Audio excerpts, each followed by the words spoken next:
Assalamualaikum Sobat Football United. Ada beberapa kabar update yang ingin gua bahas di video kali ini ya. Langsung saja dari Jorge Cepicon. Manchester United ini melihat ya untuk mendatangkan pemain sayap lagi, dan Rodrigo yang saat ini situasinya tidak pasti dengan Real Madrid ya. Dikabarkan juga dari Fabrizio Romano keadaan tentang Rodrigo maksud gue yang memang masih belum jelas di Real Madrid. Disebutkan oleh Jorge Cepicon ini bahwa Rodrigo merupakan salah satu pemain yang disukai oleh Manchester United sejak waktu yang lama. Oke. Uh, ini menarik ya. Tapi apakah situasi ini memiliki peluang yang besar? Bagaimana kadar realisasinya? Misalnya ya, Manchester United yang dikabarkan berminat untuk mendatangkan Rodrigo. Langsung aja, Rodrigo pemain muda, pemain yang menurut gue bisa jadi dijadikan contoh oleh manajemen Manchester United dalam arti begini, mendatangkan pemain muda dengan valuasi yang tidak begitu besar tapi bisa dikembangkan sehingga valuasinya menjadi berkali-kali lipat. Rodrigo ini didatangkan 6 tahun yang lalu ketika berarti dia masih berusia 18 tahun dari Santos dengan harga transfer pada saat itu 45 juta euro.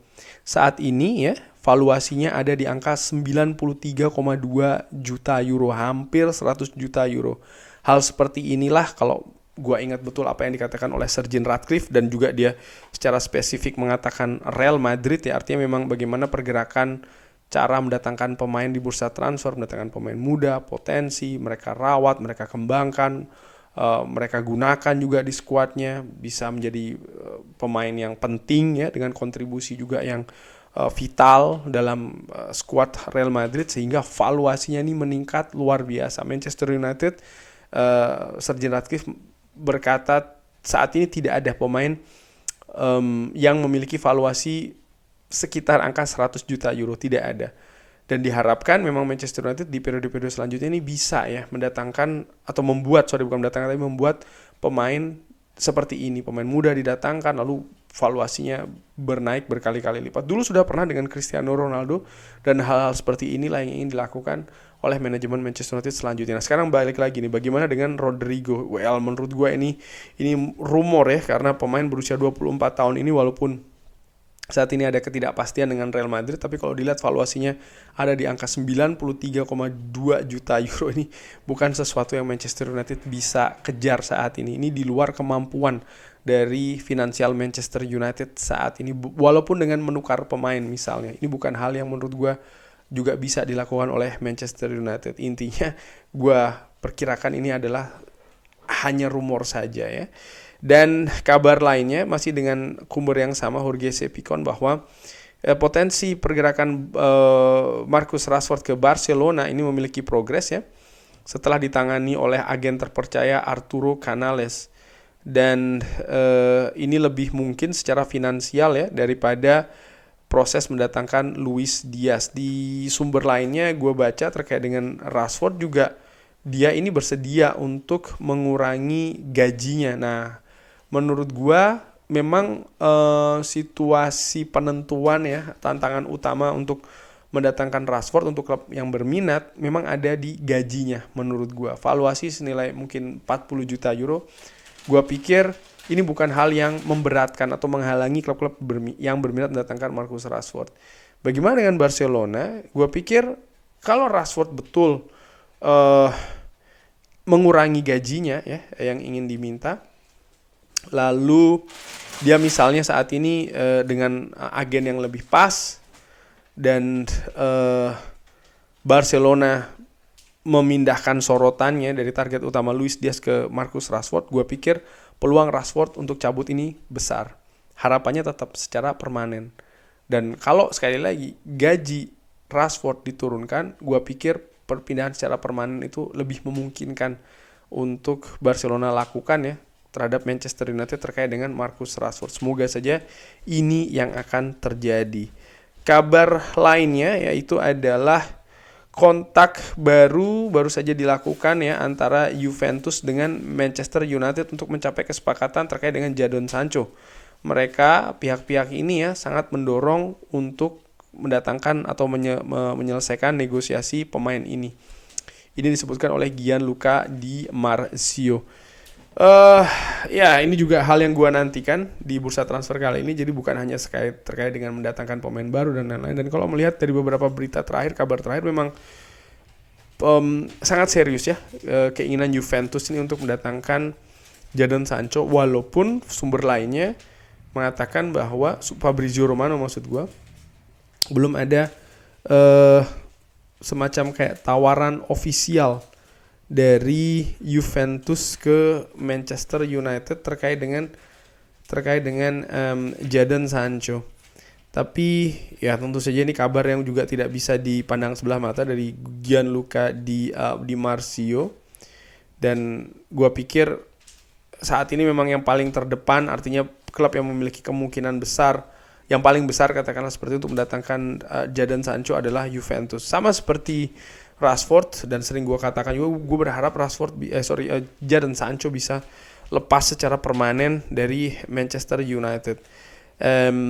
Mungkin Manchester United juga berusaha ya dengan angka valuasi transfer supaya tidak merugikan dari sisi PSR finansial, tapi paling tidak dengan lepasnya Jadon Sancho ini akan ada ruangan gaji yang cukup oke, karena memang gaji yang diterima di Manchester United ini kan cukup besar untuk Jadon Sancho, dan ketika dia cabut otomatis ya gaji tersebut, alokasi gaji untuk Jadon Sancho ini kan balik utuh untuk Manchester United, dan mungkin bisa digunakan untuk biaya operasional yang lain termasuk gaji pemain lain ataupun juga macam-macam lah ya situasi keuangan dari Manchester United yang saat ini juga sangat berat. Dan situasi berat juga ini sebenarnya keadaan Manchester United terkait dengan Anthony, tapi Vicajes mengatakan saat ini Anthony ini dekat untuk bergabung dengan Real Betis lagi. Cuman tidak dijelaskan sekali lagi. Oke, dekat untuk bergabung ke Real Betis, tapi seperti apa prosesnya? Apakah dengan status pemain pinjaman lagi, atau memang akan dilakukan pembelian secara permanen? Kalau kabar terakhir memang Real Betis mengalami kesulitan betul dengan dua situasi tersebut. Biaya transfer dari Anthony ini dinilai masih terlalu tinggi untuk klub seukuran Real Betis, dan kalau seandainya ingin meminjam kembali pun juga gaji dari Anthony ini masih dinilai cukup berat ya oleh Real Betis, sehingga Real Betis pun juga berharap Manchester United ini ada kontribusi di pembayaran gaji dari Anthony. Nah ini juga sesuatu yang menurut gue tidak oke bagi Manchester United kalau memang mereka harus tetap berkontribusi untuk membayar gaji dari Anthony dalam keadaan pinjaman. Gue sih berharap Real Betis bisa mendapatkan uang ya, sehingga mereka akhirnya mampu untuk mendatangkan Anthony juga secara permanen. Pemain yang nampaknya memang lebih nyaman bermain di La Liga bersama dengan Real Betis daripada dia kembali ke Manchester United, walaupun masa peminjamannya di Real Betis sukses. Dan banyak juga fans ya yang berpendapat ya karena suksesnya peminjaman di Real Betis, kenapa tidak dikembalikan saja ke Manchester United dengan situasi yang lebih baik saat ini. Namun demikian gue berpikir tidak seperti itu. Gue berpikir memang Ruben Amorim ini ingin pemain yang lebih spesifik, pemain yang memang bisa main di konsep permainan yang ingin diimplementasikan di Manchester United, pemain-pemain yang ikut serta dalam 7 bulan musim lalu di Manchester United dengan dinamika naik turun ya. Karena di periode dinamika naik turun itulah pemain juga tertempa oleh sistem permainan yang ingin dikembangkan oleh Ruben Amorim.